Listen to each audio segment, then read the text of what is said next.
जेलजीले कहाँको राशिपुर थियो 82 बोलाइदियो तर अब जे भयो भयो त्यो भएको होइन जे जसरी भयो जुन तरिकाबाट भयो देशका संरचनाहरू जले हामीलाई दुःख छ तर त्योभन्दा पनि धेरै त हाम्रा सपनाहरू जलेका छन् त्यसलाई चाहिँ खरानी दिनु भएन नि त्यसलाई बचाउनु पर्यो नि दरबार बनाउला संसद भवन बनाउला न्यायालय पनि बनाउला तर वर्षौंदेखि खरानी भएको हाम्रो सपना कसले बनाउँछ हामी बनाउँछौँ हामी सबै जेएनयूको साथ बोकेर हामी जेएनयू भाइ हो रवि दाइ पनि साथमा छ के चाहियो हामीलाई बस जेन वाइ र जेन सी मिल्न पर्छ अब जेन सीलाई जहाँसम्म मिल्ने सवाल छ जहाँसम्म सँगै जाने सवाल छ मैले कारागारबाट पनि भनेको थिएँ मैले के त्याग गर्नुपर्छ म तयार छु कारागारमा छु मेरो पार्टी बनाउनुहोस् पार्टीले जे भन्छ त्यही मलाई केही पनि चाहिएको छैन पार्टीका साथीहरूसँग कुराकानी गर्नुहोस् कसैलाई चुनाव चिन्ह चाहिन्छ मेरो स्वागत छ लैजानुहोस् पार्टी चाहिन्छ लैजानुहोस् झन्डा चाहिन्छ लैजानुहोस् पार्टी अफिस चाहिन्छ सिङ्गो पार्टी लैजान्छ लैजानुहोस् सभापति चाहिन्छ उपसभापति चाहिन्छ लैजानुहोस् देश बन्नु पर्यो व्यक्तिको कुनै ठुलो कुरो होइन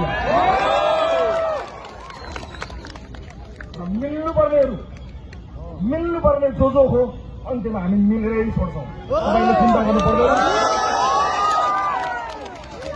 हाम्रा सबै साथीहरू संवादमा हुनुहुन्छ मेरो एउटा मात्र प्रश्न छ अन्त्यमा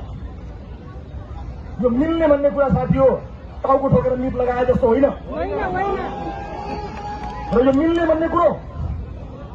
एउटा चुनावका लागि होइन म एउटा चुनावका लागि राजनीतिमा आएको मान्छे होइन म एउटा पुस्ताका लागि राजनीतिमा आएको मान्छे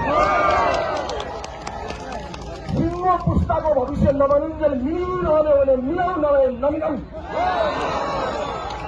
क्या गर्ने नाम पहिलो लिस्टमा मैले आफ्नो नाम चलाएको त्यहाँको छ एउटा पुस्ताका लागि मिल्ने हो भने पहिलो त्याग रवि लामिछानेले गर्छ एउटा चुनावका लागि मात्र हो भने आइएम सरी तर मलाई विश्वास छ देशले विकास लिनेवाला छ मैले त्यतिखेर पनि भनेको थिएँ साथी हो देशलाई प्रसव वेदना भएको छ दुखेको किनकि परिवर्तन जन्मिँदैछ नि आमाहरूलाई थाहा छ नि प्रसव वेदना जब सन्तान जन्मिन्छ कति दुख छ अहिले देशलाई दुखेको आमा हो दुखेको तर परिवर्तन रूपी सन्तान त जन्माउँदैछ नि त्यसलाई अलिकति छिटो ल्याइदियो तर हामी साथमा रहनेछौँ परिवर्तन चाहने सबैसँग मिलेर अगाडि बढ्नेछौँ मुलुकको परिवर्तनका लागि हामी प्रतिबद्ध छौँ यहाँहरूले केही चिन्ता नगर्नुहोला र अर्को कुनै भव्य सभाका लागि म फेरि पनि आउनेछु यहाँहरू समक्ष फेरि पनि बस्नेछु आज